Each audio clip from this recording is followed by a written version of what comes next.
Puisque, puisque hier nous étions Rosh Chodesh, donc nous songeons à ce qui se passera jeudi prochain, n'est-ce pas? Alors je vous propose un texte en conséquence. Ce ne sera pas sur la prière, donc aujourd'hui, mais c'est une réflexion que je trouve très intéressante, qui n'est pas encore aboutie.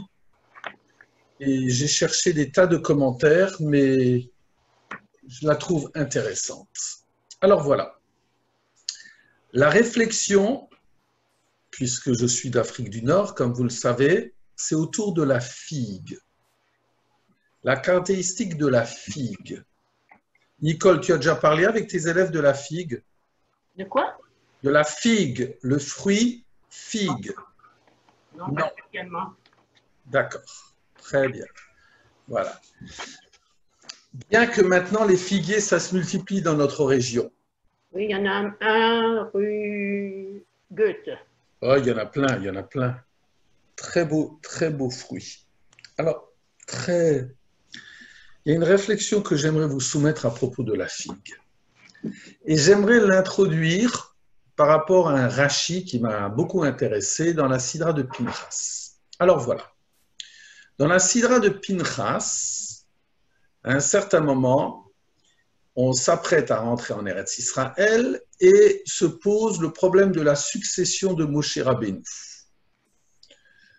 Comment se pose ce problème? C'est qu'il y a la subdivision du pays, et donc, à partir du moment où il y a la subdivision du pays, il y a les filles de Tsolofra, les 5 filles qui s'approchent et qui disent « Notre père n'a pas de fils, il est mort dans le désert, qu'en est-il de son héritage ?» Vous connaissez tous cette problématique-là. Et Moshe demande à Hachem le verdict, et voilà la réponse. Ken benot solofrat dovrot naton titen lahem achuzat nachala betor achi avihem ve'avarta et nachalat avihem lahem. Oui, les filles de Tsolofrot parlent correctement. Tu dois leur donner un patrimoine d'héritage parmi les frères de leur père, et tu feras passer l'héritage de leur père, et tu le feras passer l'héritage de leur père à elles, à ces filles-là. Je ne vais pas rentrer dans les détails qui sont très intéressants, mais on ne va pas rentrer. Et donc, une fois que cette histoire est achevée, quelques versets après, donc Yudbet, Vayomer Hashem el Moshe allez el haravarim hazeh ure et haaretz asher natati livnei Israël. Et toi, Moshe, tu as terminé ta mission. Monte sur le mont Avarim et regarde le pays que j'ai donné aux enfants d'Israël. Raïta ota venesafta ilamecha gamata kashan nesaf Aaron achicha, et tu verras ce pays et tu rejoindras ton peuple, toi aussi, comme Aaron, ton frère, l'a fait. 2 versets après. Donc, Vaïdaber Moshe l'Hachem les morts. Donc, Moshe, quand il entend qu'il est appelé à disparaître, il s'adresse à Hachem. Yivkod Hachem Eloké Aruchot L'Oral Basar Isha Ereida, que Hachem, le Dieu des esprits, suscite des esprits de toute chair, qu'il suscite un homme, un puissant sur l'assemblée. Qui sortira devant eux à la guerre et qui les fera revenir au bercail, qui le fera sortir d'une manière générale et qui le ramènera, pour que surtout la communauté d'Israël ne soit pas comme un troupeau qui n'a pas de berger. Vayomer Hashem el Moshe, kach locha et Yehoshua binon, ish asheru arbo vesamarta et yadecha alav. Et donc Hashem dit à Moshe, prends pour toi Yehoshua, fils de Nun, un homme qui a en lui l'esprit, et tu appuieras ta main sur lui. Je ne vais pas rentrer dans tous les détails de la demande de Moshe.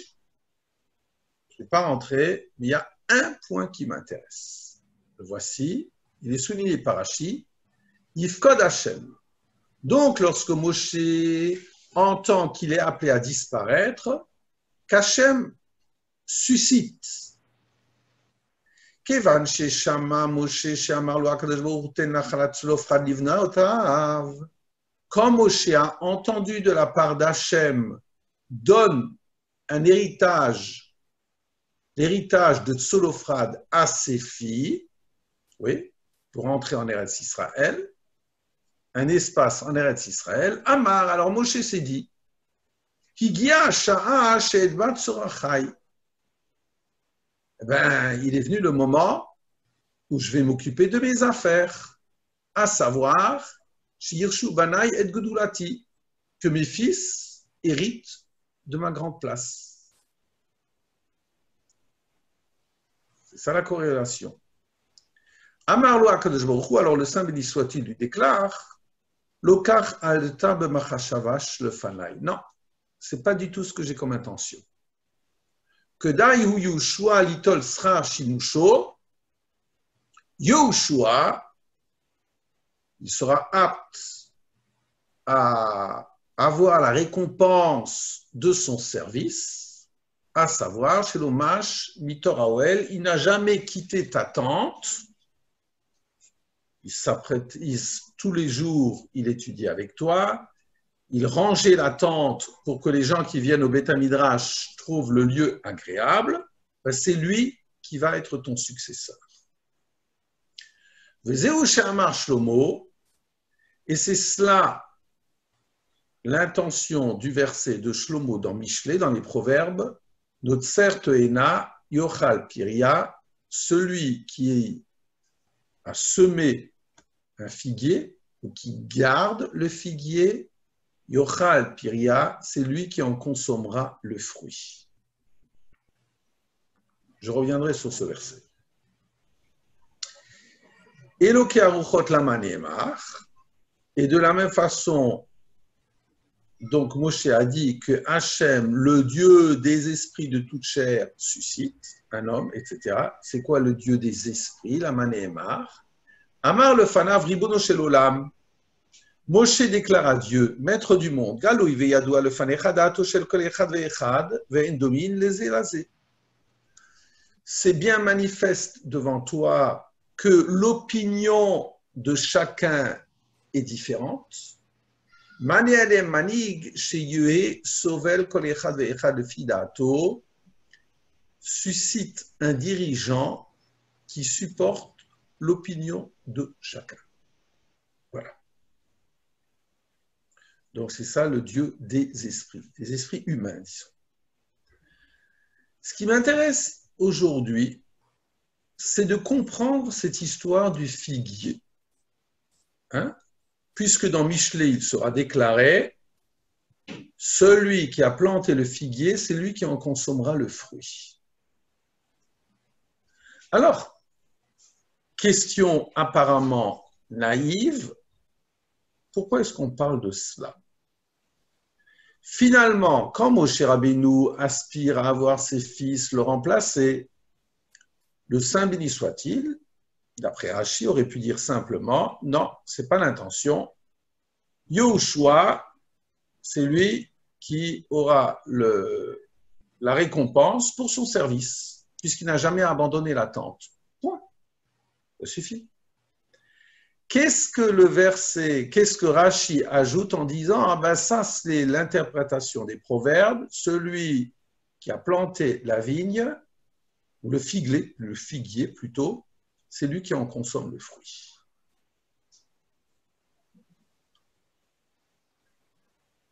Ça s'adresse à qui, ce verset-là? Est-ce que ça s'adresse à Moshe Rabbeinu? Apparemment non. Puisque celui qui a planté le figuier en mangera les fruits, eh ben, on voit bien que Moshe Rabbeinu ne consomme pas ses fruits, ou ses enfants n'en consommeront pas les fruits. Donc ça explique vraisemblablement le choix de Yehoshua. C'est-à-dire que Yehoshua, en n'abandonnant jamais ta tente et en voulant profiter de son maître au maximum, quelque part, il a planté une figue, eh bien, c'est le moment où il va en manger le fruit.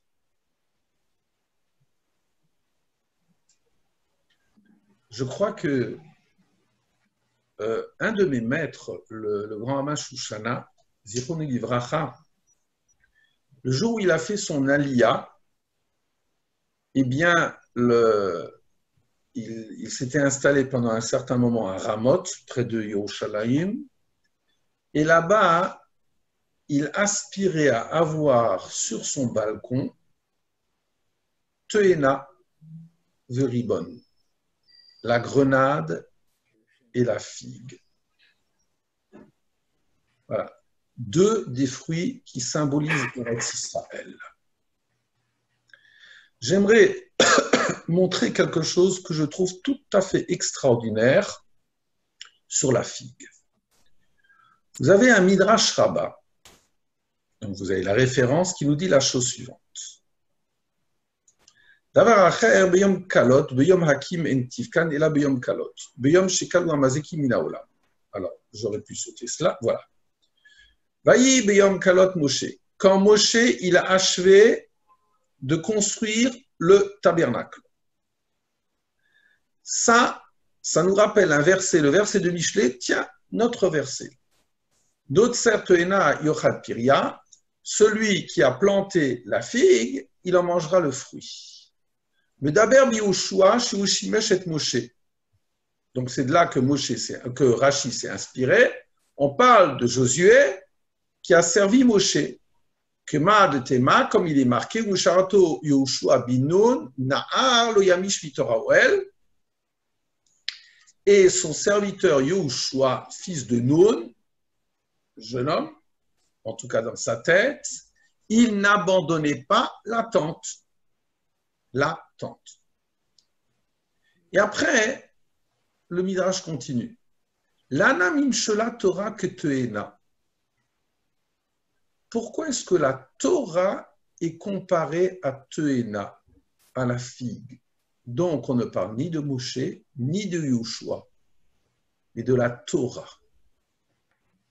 Et pourquoi la figue?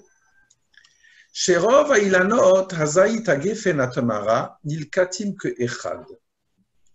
Parce que la majorité des arbres, à savoir l'olive, la vigne, tamar, la date, nilkatim ke echad, sont cueillis en une seule saison, en un moment.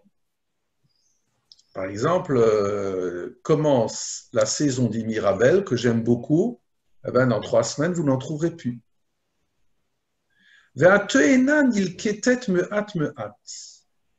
Or, la figue est recueillie au fur et à mesure. Si vous regardez la figue, vous avez avec le cédratier un peu la même histoire, mais la figue, ça se cristallise sur plusieurs semaines. Le Kacha Torah, c'est l'image de la Torah. Hayom lomed me'ad ul machar arbe. Aujourd'hui j'étudie peu, demain j'étudie plus. Le fiche ena mitlamedet lo b'shana velo b'shtayim. Parce qu'en réalité la Torah n'est consommée ni en 1 an, ni en 2 ans. Alav Nehemar, et c'est ça le verset, d'Otser Teena, celui qui veille sur la figue. Maou Yochal Piria, alors quelle est la signification du fait qu'il consommera son fruit? Richel Torah. Voilà, il consommera ce fruit de la Torah, Malchut, la royauté, le Sarut et le fait d'avoir une sorte de pouvoir. C'est intéressant que Malchut, c'est la royauté, ce n'est pas forcément la royauté effective, c'est être capable de se dominer, mais concrètement, ici, on voit que la dignité, c'est Yahushua qui a été appelé. Et donc, continuons. Première lecture. La première lecture, c'est l'étude de la Torah qui donne au fur et à mesure ses fruits. C'est évident que plus on avance en âge, eh bien plus on s'aperçoit que des sujets qui nous passionnaient il y a 5 ans, 10 ans, 30 ans ne nous intéressent plus du tout. Et au contraire, des choses auxquelles nous n'avions jamais été attentifs dans les textes, tout d'un coup, cristallisent notre attention. C'est ce que dit le commentaire. HaTorah kol zman mitachadeshet. La Torah, eh bien, à chaque moment, elle se renouvelle. Kol iyun ba molid havana shelo hayta lanu kodem. Toute réflexion que l'on a sur la Torah suscite, engendre une compréhension que nous n'avions pas avant. Et c'est comme cela qu'est gardé l'agréable des paroles de la Torah. C'est intéressant, ça veut dire qu'en réalité, ce n'est pas simplement dans le fait d'amasser des connaissances, comme je le comprenais avant, mais que finalement, il y a des horizons qui s'ouvrent auxquels je n'avais jamais songé. Et c'est la raison pour laquelle il y a un midrash. Je saute la ligne suivante. Le midrash nous dit quelque chose de magnifique. Dans Kohelet Rabbah, on nous dit Ma ben mitat neharim le mitat zekenim. Quelle est la différence entre quelqu'un qui disparaît en étant tout jeune et quelqu'un qui disparaît en étant âgé? Rabbi Yehuda et Rabbi Nechemia, parole de Rabbi Yehuda et de Rabbi Nechemia. Rabbi Yehuda Omer, Rabbi Yehuda nous dit Haner Hazeh, cette lumière, Izman Shiukabe Me'elav, lorsque cette veilleuse, elle s'éteint d'elle-même, Tovlo, Tov la petila. C'est bien pour la lumière et c'est bien pour la mèche. Ça veut dire que tout a été consommé. Il y a les deux. Ubizman shen kabe me'elav. Mais cette lumière, si c'est un souffle extérieur, donc qui l'éteint, ralo verra la petila, c'est mauvais et pour elle, il y a beaucoup de gâchis, ainsi que pour la mèche. Premier regard. Rabbi Nechemia Omer et Rabbi Nechemia, on ne va pas essayer de comprendre la différence entre Rabbi Yehuda et Rabbi Nechemia.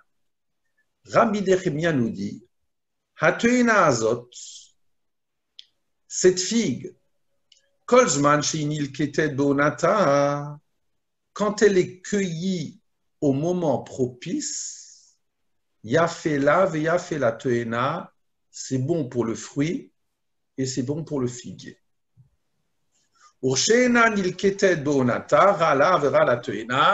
Et lorsque cette figue n'est pas recueillie en son moment, Rala verra la toena, c'est mauvais et les pour l'un et pour l'autre. Dilma Rabbi Chia Rabba Vetalmidav.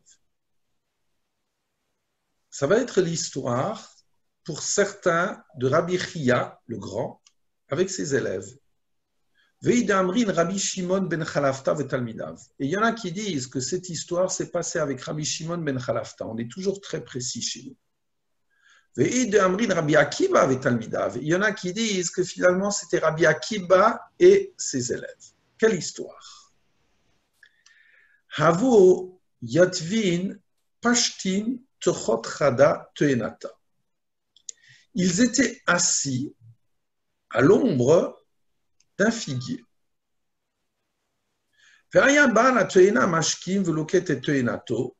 Et chaque matin, avant qu'il ne venait, le propriétaire du figuier venait pour assembler les figues.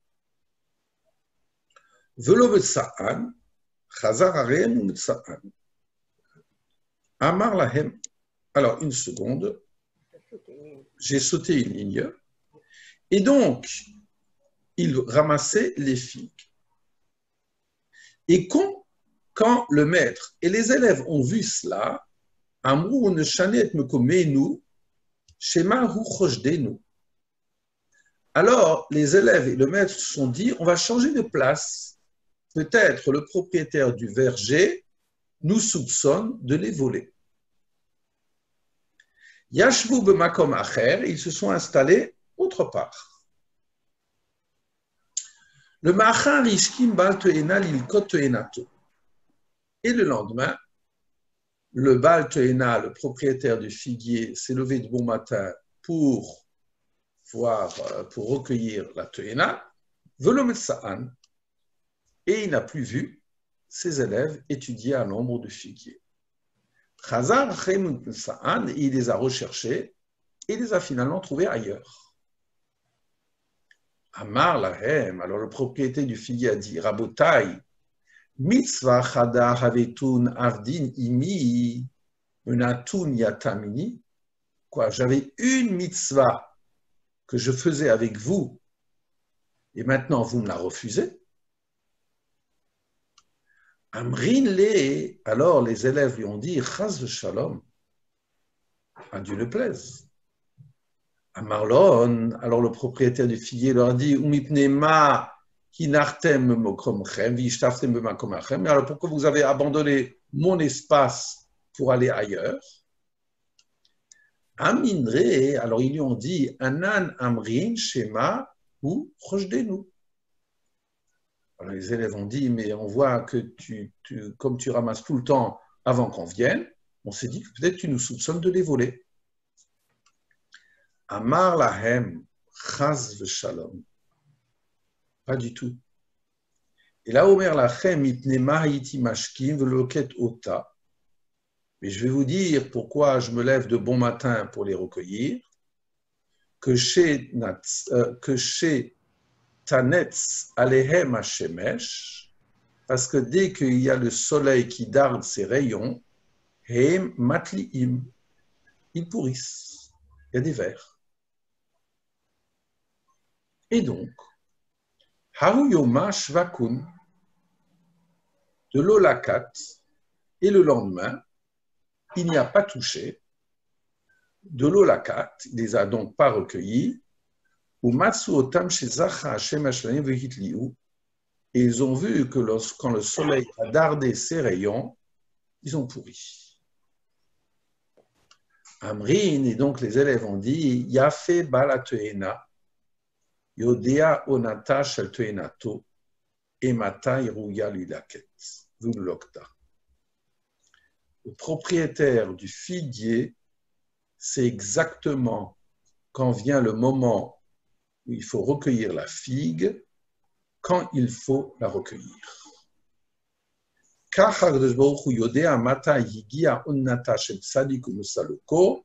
Eh bien, le Saint béni soit-il, c'est parfaitement quand le moment du tzaddik est là pour qu'il quitte ce monde. Voilà. C'est ma première partie de ce que je voulais vous montrer. Alors, je reviens maintenant sur la question. La question sur Rashi.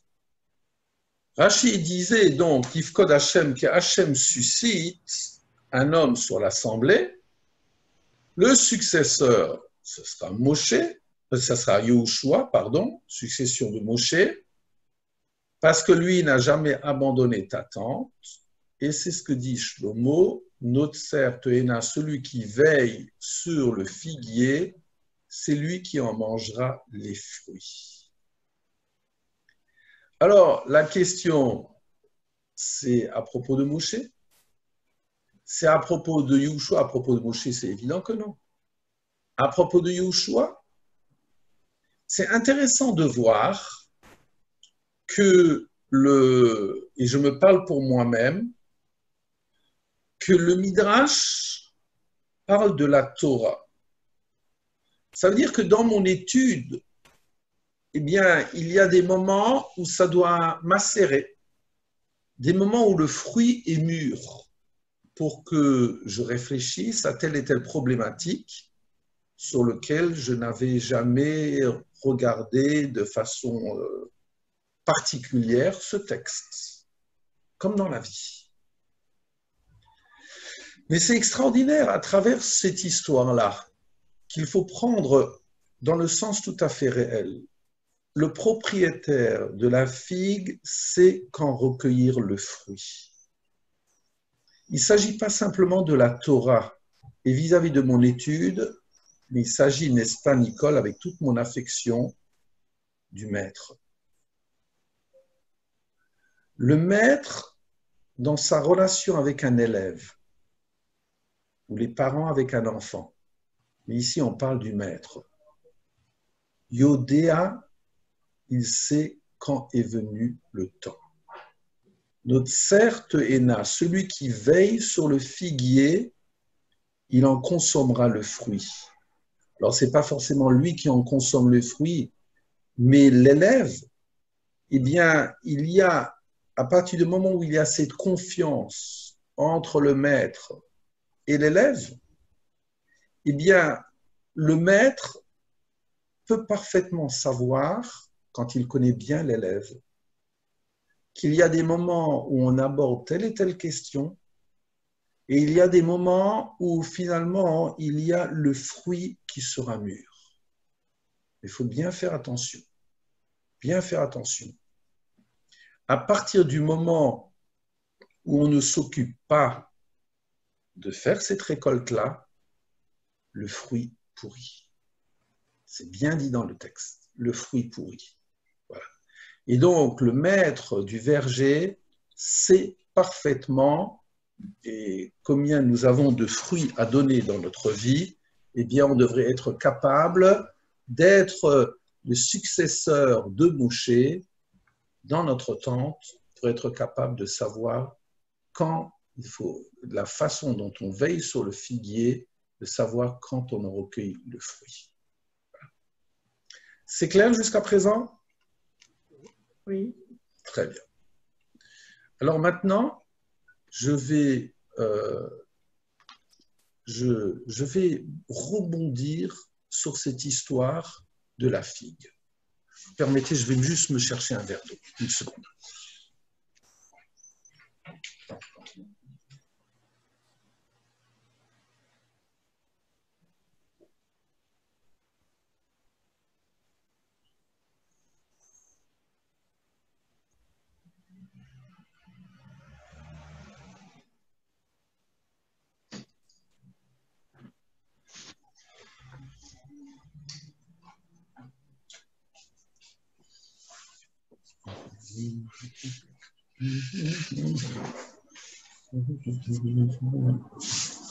Oui, c'est très intéressant de voir que dans le critère de la succession, Moshe Rabbeinu, lorsqu'il demande à un homme qui soit capable de parler selon les esprits de chacun, Yifkod Hashem Elokei Aruchot, Hashem, il répond autrement.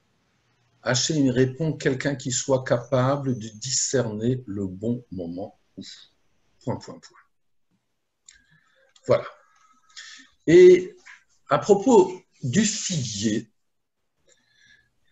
eh bien, j'aimerais vous montrer une Gemara très connue, qui est la Gemara qu'on lit très souvent le jour de Tisha B'Av. Vous savez que pendant la journée de Tisha B'Av, nous n'avons pas le droit d'étudier, si ce n'est les livres qui parlent du point de vue de l'étude de la destruction du temple, du pourquoi de la destruction. En français, on lit souvent les livres sur la Shoah et autres, voilà, des témoignages de ce style. Et alors, j'aimerais vous montrer quelque chose de bizarre. C'est une réflexion d'un professeur Aviad Cohen qui écrit chaque semaine, en Eretz. Et voilà un article qu'il a écrit il y a quelques années. Alors, l'article commence comme cela. Donc, c'est dans la Gemara de Gittin, la page 56. Martha bat Baitos atirata d'Yerushlim Havia.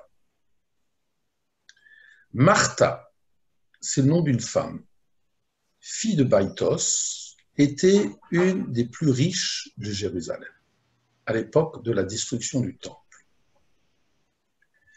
Pam achat, car la madnu be'agadot ha'chorban shebemasechet Gittin, shigra shaliach le shuv ve'amralo. Un jour, au moment où il y a eu cette famine épouvantable, donc lors du siège de Jérusalem, cette femme-là a envoyé son serviteur dans le marché et lui a dit « Haveli Solet, amène-moi, achète-moi du pain qui est fait avec de la fine fleur de farine. » Le temps que cet esclave aille là-bas, eh bien, il n'y avait plus de pain fait avec la fine fleur de farine. Bava Marla, Solet Ayin. Alors il revient chez sa maîtresse et lui dit il n'y a plus de fine fleur de farine, mais patnekia yesh, mais il y a du pain blanc. Amralo, elle lui a dit lechave, eh ben vas-y, tu m'en ramènes. At shehalach nimkera avzo, et le temps que lui y aille, il n'y en avait plus. Bave Amarla, donc il est revenu, il lui a dit patnekia ayin, patkebar yesh. Et donc, il lui a dit il n'y a plus de pain blanc, du pain de seigle, on en trouve. Al shehalach nimkera avzo. Le temps qu'il y retourne, il n'y en avait plus. Ba ve'amarla, alors il est revenu chez sa maîtresse, lui a dit Patkeba en, il n'y a plus de pain de seigle, Kemar sorim yesh, il y a du pain d'orge. Amar lui a dit Lechave, vas-y, tu m'en ramènes. Achala nimkar avzo. Et le temps qu'il y aille, il n'y en a plus. Chalsana lea ve'amra, et alors, cette Martha Bat-Baitos a enlevé ses chaussures et elle a déclaré et tsevere shema imsa davar lechol. Eh ben, je vais sortir et je vais chercher moi-même, trouver de quoi manger. Nitpelu glalim de ragla ou meta. Elle marchait pieds nus parce qu'elle ne voulait pas salir ses chaussures. Et elle a trébuché sur, son pied a trébuché sur des immondices et elle est morte de dégoût.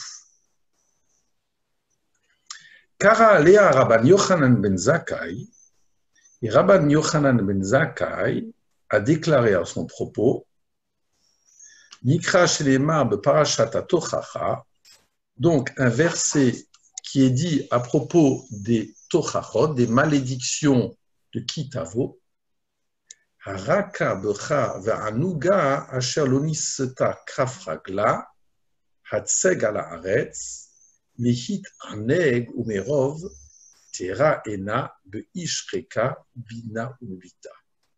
Donc dans ces malédictions terribles, celle qui était la plus tendre, Ve'anuga, oneg est la plus délicieuse, Asher lo niseta kafragla, qui ne déposait jamais son pied sur le sol, Hatseg al haaretz, elle l'a posé sur le sol, mi'aitnaeg ou meroch, tera ena be'ishreka, eh bien, à un certain moment, quand le mal s'est approfondi, elle a regardé avec un mauvais regard l'homme qui était à ses côtés, son fils et sa fille. C'est-à-dire que quand elle avait un minimum à manger, eh bien, les proches avec lesquels elle devait les partager, ça ne lui laissait plus de quoi manger. Donc c'est ce que dit Rabbi Yochanan ben Zakkai à propos de cette femme-là. C'est très riche de Jérusalem, qui a un certain moment qui était dans son monde, et on va en parler. Eh bien, voilà, elle est, le jour où elle est sortie, elle a trébuché sur ses immondices et elle en est morte. La suite de notre texte, à propos de la mort de Martha bat Baitus, propose une autre explication sur sa mort. Et voilà la suite du texte. Ika de Amre, grogeret shel Rabbi Tzadok achla. Ve'itnisa umeta. En réalité, cette femme avait tellement faim qu'elle a mangé la figue grogeret, c'est la teena, la figue séchée de Rabbi Tzadok, elle l'a mangée, elle en a été comme empoisonnée et elle est morte. De quoi parle-t-on? De Rabbi Tzadok qui active Arba'in Shnin Betanita de l'Ulicharov Yerushalayim. Parce que Rabbi Tzadok, qui était un tout grand de la génération, pendant 40 ans, a jeûné pour que Jérusalem ne soit pas détruite. Et après cela, Kiava Achil Midé, lorsqu'il mangeait, Hava Mitraze Mi Ibrahi, on voyait littéralement l'aliment qui était introduit dans son œsophage, on le voyait descendre tellement il était devenu maigre. V'chi Hava Bare, Maïtele Grogret, et lorsqu'il s'est agi de voir l'histoire de le guérir, Maïtele Grogrot, puisqu'il n'avait pas mangé pendant 40 ans, on lui a amené des figues sèches. Maïtz Meyahe Veshade Lehu, il les suçait et il les mettait après de côté. Il n'arrivait même pas à manger, donc il les suçait. Qui avait Kanicha Nafsha. Maintenant, on revient à cette Martha bat Baitus qui aurait trouvé dans la rue cette figue de Rabbi Tzadok et qui l'a mangée et qui en est morte. Et là-dessus, donc, une seconde que je retrouve mon texte.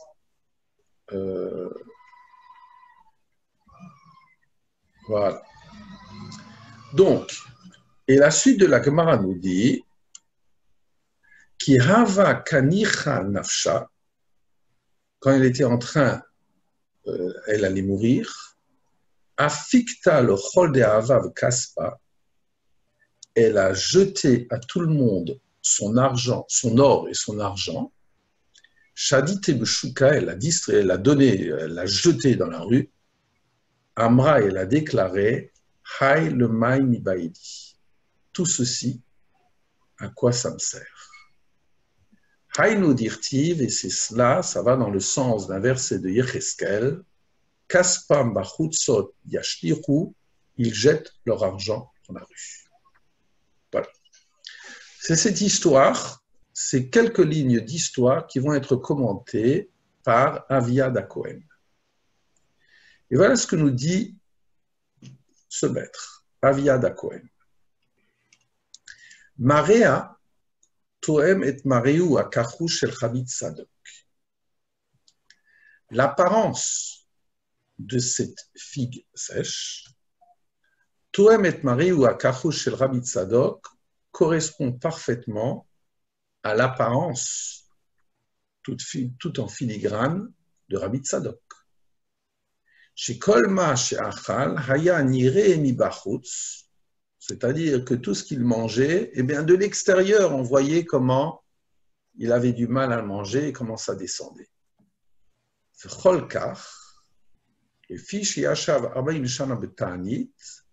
Et donc, ceci, c'est parce que pendant 40 ans, il a soublié le Ribono Shel Olam, que Jérusalem ne soit pas détruite.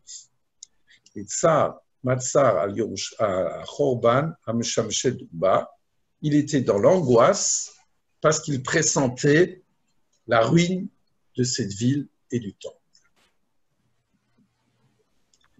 Grogrezzo, et cette figue-là, Mofia, Besipur Ayadoua al-Marta Barbaitus, elle apparaît dans le récit bien connu de Martha, fille de Baitos.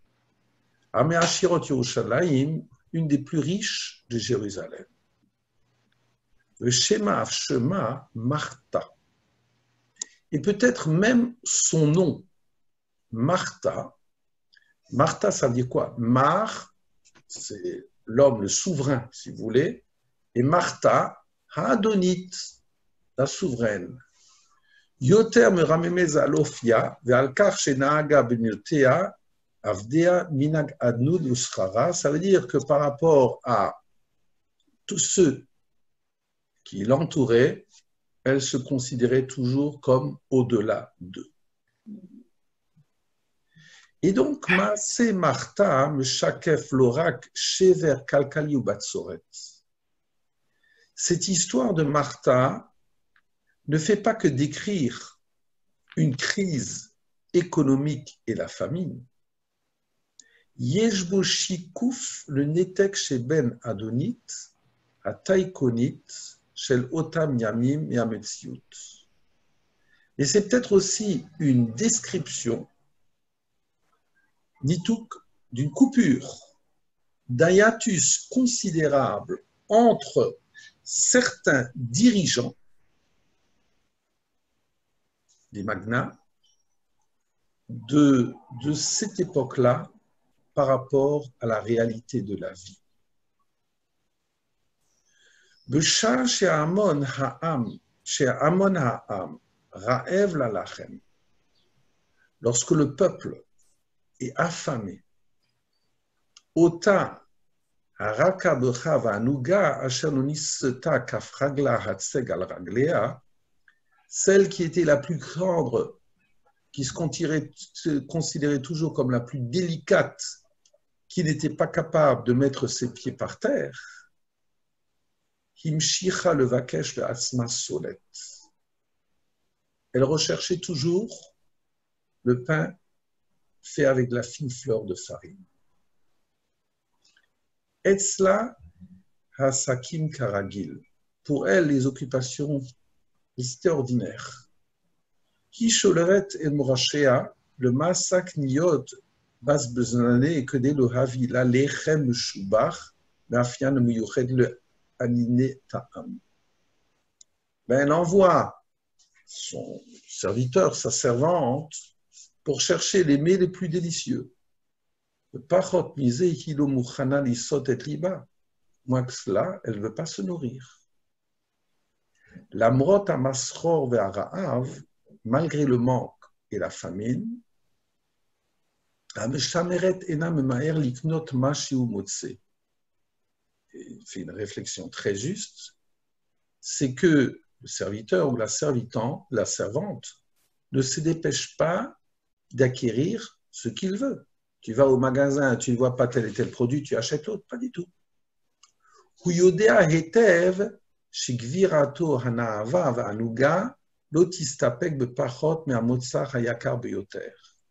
Il sait parfaitement que cette Martha bat Païtus, délicate, entre guillemets, ne se constante pas de moins que le maximum. Et donc, Naalea Akev Agvoot Shela, Nitku et Agvira Mekarka Metziut. C'est très intéressant ça. Bon, je ne vais pas rentrer dans les détails de la Gemara, mais quand elle sort et quand elle enlève ses chaussures pour, voilà, pour ne pas les salir, disons, comme si les chaussures qui la soulèvent, disons, eh bien, quelque part, coupent cette femme de la réalité, du terreau de la réalité. Rak mishechalsa otan nifgesha imamelsut. Et ce n'est qu'au moment où elle les a retirés que là, elle a rencontré une autre réalité, Haïtazot Metsiut Shel Galalim, et alors là, c'était une réalité d'excrément, honni de pauvreté, choc de rapine, de chéver et de crise. Voilà. Et donc, elle est confrontée à cela et elle n'arrive pas à tenir. Achen, le Midrash, et c'est à cause de cette phrase-là que j'ai choisi d'en parler. Le Midrash va gam dea acheret. Mais le Midrash nous dit, donc, première explication, elle meurt parce que dans cette réalité de cette vie qu'elle n'imaginait pas, et donc elle était en rupture avec tout ce qu'elle aurait pu faire pour la communauté, eh bien, par rapport à cette première image où le jour où elle a enlevé ses chaussures, et je ne parle pas du symbole de la chaussure dans la Khalitsa, dans le fait que dans le temple, on doit adhérer au sol, ça on en a déjà parlé, c'est des thèmes qui me sont toujours très, très chers, mais le Midrash amène une autre opinion. Veyesh omrim grogret shel Rabbi Tzadok matzah ve'achla, qu'elle a trouvé par terre la figue de Rabbi Tzadok qu'elle a mangée. Venen Saoumeta l'a mangée, elle a goûté et elle est morte. Grogret shel Rabbi Tzadok mahi, c'est quoi cette figue de Rabbi Tzadok? Rabbi Tzadok yashav 40 shana b'tanit shelo ticharev Yerushalayim. Rabbi Tzadok était assis chez lui 40 ans dans le jeûne pour éviter la destruction.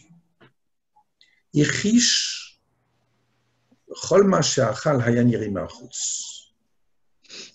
Tout ce qu'il mangeait après était vu de l'extérieur.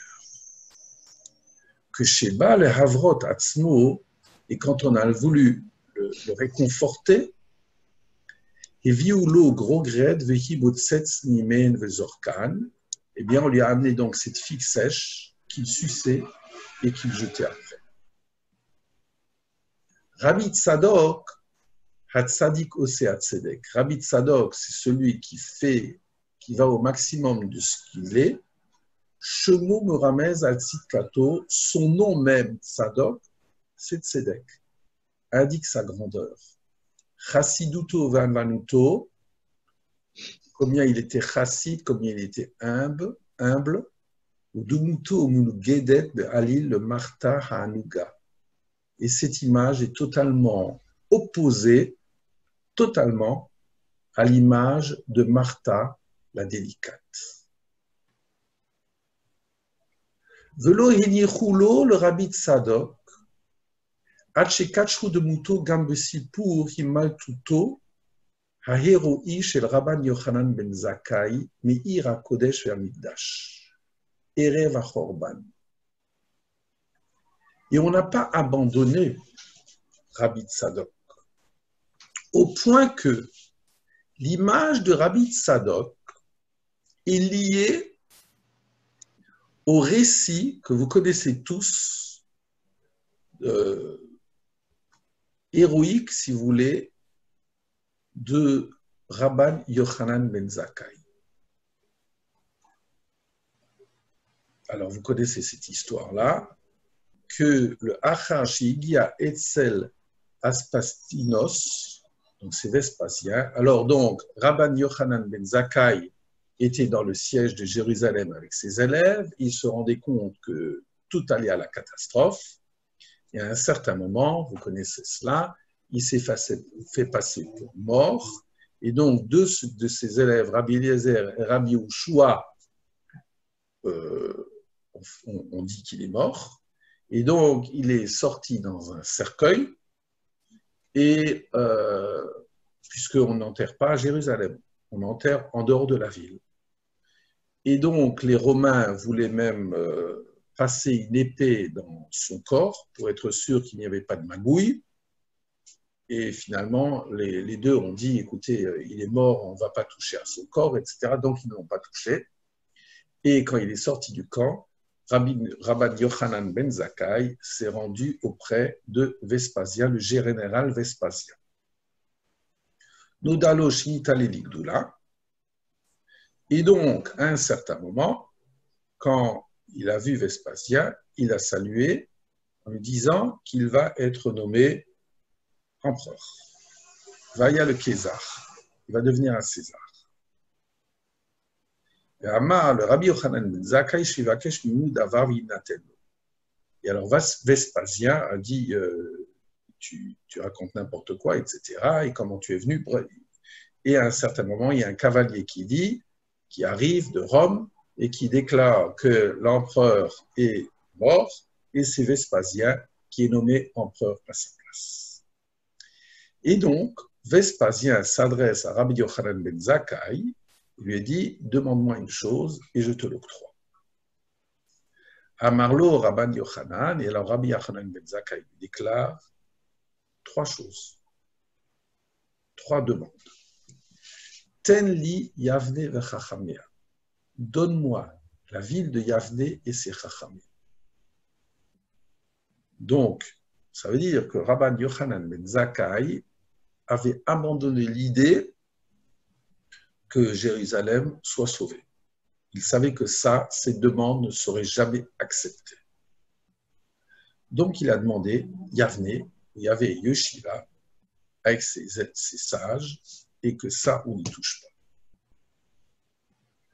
Le Shalchelet chez le Rabban Gamliel, et il a demandé qu'on laisse vivre un des successeurs de Rabban Gamliel, alors un des petits-enfants de Rabban Gamliel, parce que Rabban Gamliel, c'était le prince, donc il y est le maillon de la chaîne. Et le 3e point qu'il a demandé, va Rofim Shivre Fou et Rabban Sadok, et que les médecins guérissent Rabbi Sadok. Voilà ces 3 choses. Sur ces 3 choses, il y aurait énormément de choses à dire, mais voilà. Et donc, le 3e point, c'est que l'on guérisse Rabbi Sadok, puisqu'il a jeûné pendant 40 ans. Le Kana ben Shoel, et ici, il y a l'enfant qui s'interroge. Mara Abraham Yochanan ben Zakkai sheni kol chachmi Yerushalayim lo bachar ela et rufuato shel Rabbi Sadok, quoi. Parmi tous les chacham de Jérusalem, Rabbi Yochanan ben Zakkai ne choisit que la guérison de Rabbi Sadok. Umata bachur chazal dafka grogato shkudel samel et robanagir. Et pourquoi finalement dans notre histoire, cette figue sèche, c'est le symbole de la destruction. Domé, chez Kedele Avin Semelze, Yesh Layen Bemaase Acher de Rabbi Sadok chez Novate et Godel Achorban Bofio. Il semble, alors regardez maintenant, pour comprendre ce symbole-là, il faut s'occuper d'une autre histoire qui concerne Rabbi Sadok et qui décrit la grandeur de la destruction et ses caractéristiques. J'aurais dû le mettre en gras. Qu'est-ce qu'on appelle la destruction? Est-ce que la destruction, c'est la destruction de Pierre? Pas du tout. Agav Adiyud Avodat Yom Kippur. Dans le début de traité de Yoma, donc qui s'occupe du Yom Kippour, du service divin de Yom Kippour,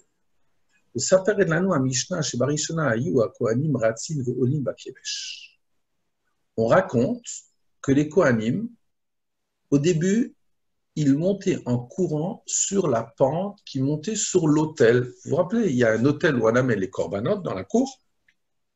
Et donc, là-dessus, les Kohanim, pour faire le service, il montait en courant de façon empressée. Et donc, c'était le premier geste du matin. Et celui qui arrivait le premier près du sommet, eh bien, c'est lui qui avait ce mérite de faire le prélèvement des cendres de l'autel. Et un jour, comme il se précipitait, il y a eu un Kohen qui a perdu son pied. Son pied s'est cassé. Et comme le Beddin a vu qu'il commençait à y avoir des dangers, les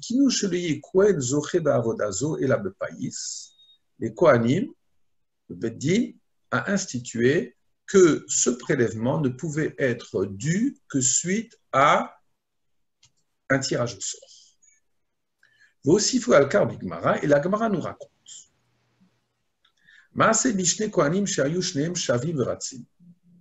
C'est l'histoire de deux Kohanim qui ont commencé à courir sur la pente, Volim Bakevesh, et qui ont monté sur cette pente, Kadam Echad Mehem le Tor Arba Amot Shel Chavero, et l'un a précédé l'autre, Natal Sakin Vetakalo Belibo, et l'autre de rage, il a pris un couteau et il a enfoncé dans le cœur. Voilà. Que dans cet empressement pour faire la mitzvah, il y a eu une catastrophe. Ahmad Rabbi Tzadok, voilà Rabbi Tzadok qui apparaît. Al-Ma'alot Ha'ulam, Rabbi Tzadok qui était Kohen. Il était sur les escaliers du lieu, du Har Bayit, et Amar, il a fait une déclaration. Achenu Bet Yisrael Shma'u. Frères, la maison d'Israël, écoutez bien. Hareu Omer, il est marqué dans la Sidra de Shoftim.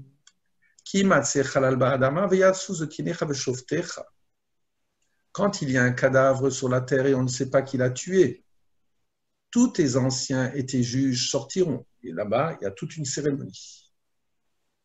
À nous, dans le temple, à l'époque de cette destruction, Almi Avi Egla Arufa, pour qui on va amener cette génisse, fracasser la tête.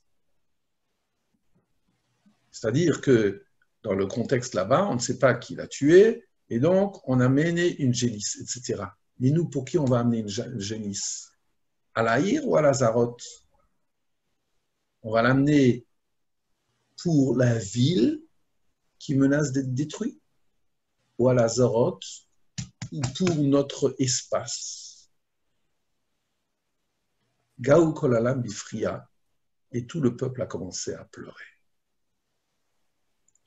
On se rend compte que, voilà, on sacralise le lieu, et Ben Adam Lachavero, catastrophe. Va Aviv chez le Tinok. Et alors le père du gamin, qui a eu donc son couteau dans le cœur. Le père est venu, par père, et il a vu que son fils était encore en train de bouger. Amar Lahem, il leur a dit, Hareu kaparatrem, pas de problème. Adaïn Beni me farfer, mon fils bouge encore. Volintma Sakin, et donc le lieu n'est pas impur. Et la Gemara, cette Gemara de Yoma conclut en disant, la mettra chez Kasha Alehem Tarat Kelim Yoter Mishfiru Damim. Ça signifie que pour les gens de cette époque-là, la purification des ustensiles valait plus que le sang versé. Et donc, ça veut dire que Rabbi Tzadok, qui a essayé d'éveiller le peuple devant ce drame, mais le père lui-même de ce gosse n'a absolument rien compris. Rabbi Tzadok Gurato me sameli met zaka gdola ve'amara que leged bilbul hayotzarot. Ça veut dire que Rabbi Tzadok et sa figue symbolisent ce cri terrible, amer, face à un bilboul, à une confusion totale de toutes les valeurs. Hafichat tefel, le ikar, le fait de considérer ce qui est secondaire comme principal. Est-ce que le couteau va être pur ou impur? Ivut mukhlat shel Torah Chaim ve'echa musar, c'est-à-dire d'une façon être aveugle absolument devant une loi de vie et des valeurs éthiques. Gru grato shel Rabbi Tzadok behava avurenu maskeret tamid.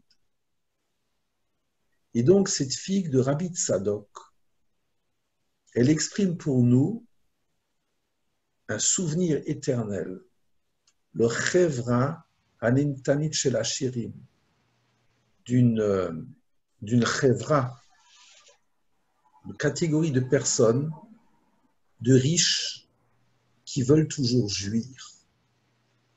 Hatara be'emtsaut tzva mesharatea achrei mini lechamim beshvakim, qui veulent toujours avoir ce désir de toujours profiter. Et qui sont capables de rechercher encore du pain fait à travers la fine fleur de farine,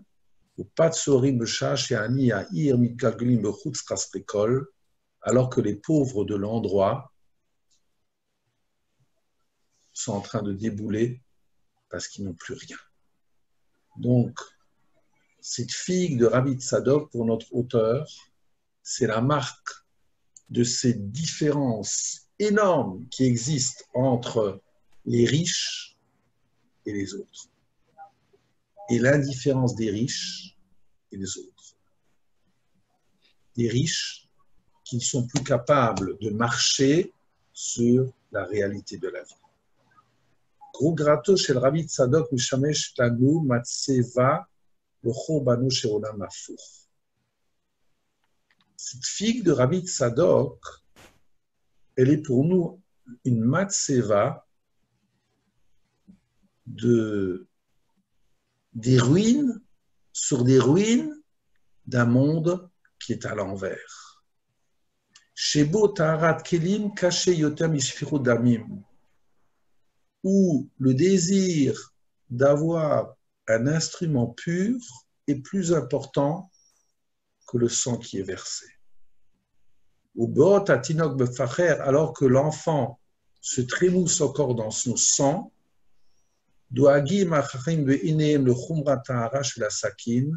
les sages ont plus de soucis de la gravité, de la pureté du couteau. Rabban Yochanan ben Zakkai. Et alors maintenant, Rabban Yochanan ben Zakkai, dans les 3 demandes, a demandé que l'on guérisse, que les médecins romains s'occupent de Rabbi Tzadok.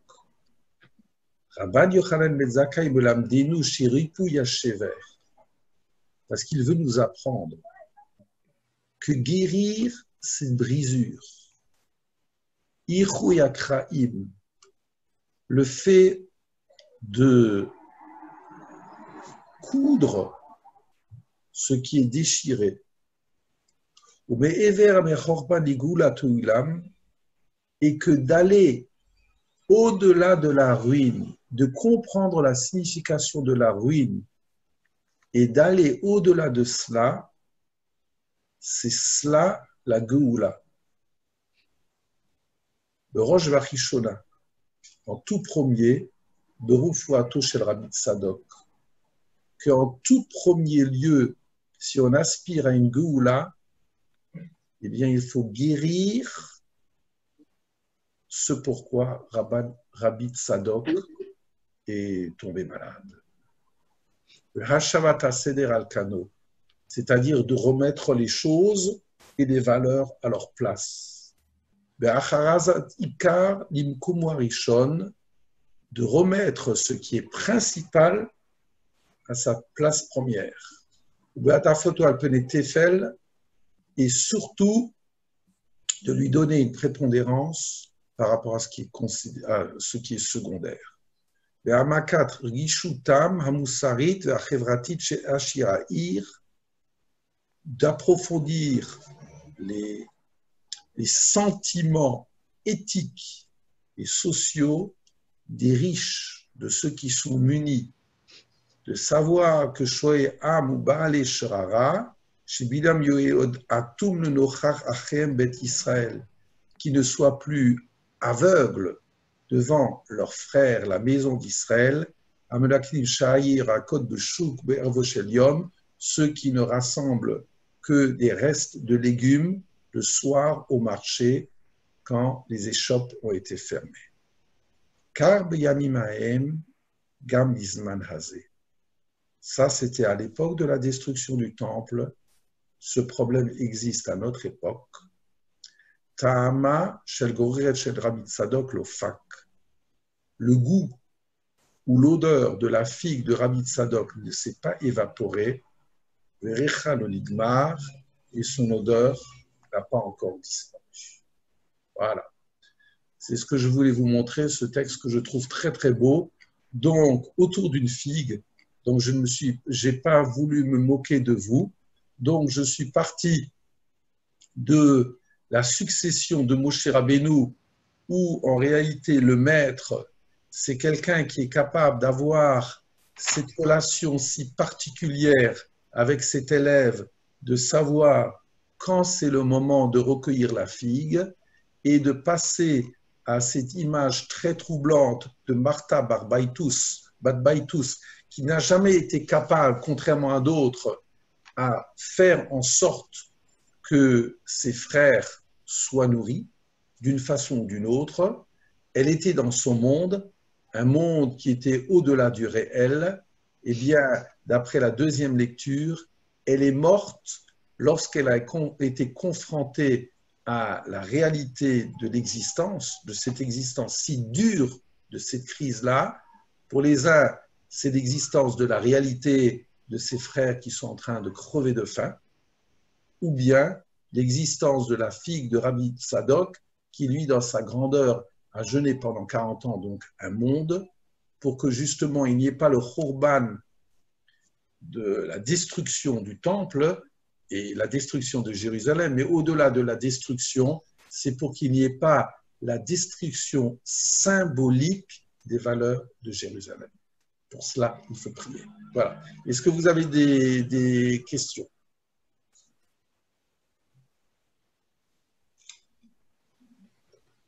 Non. Voilà. Ça se passe de commentaires. C'est possible, oui. C'est possible. Voilà. Alors, ce soir, il y a de nouveau les Teilim et il y aura un commentaire de Rabbi Eliashev, donc puisque les jeudis. Demain soir, si vous voulez, moi je peux faire les Teilim à 18h avant Shabbat et voilà. D'accord? Donc, la semaine prochaine, il y aura encore, vous le verrez dans le Shabbat Shalom, tous les petits déjeuners qui nous prépareront à Tisha B'Av. Allez, bonne journée à tout le monde. Au revoir. Bonne journée. Shabbat Merci. Shalom. Shabbat Shalom. Presque. Au revoir.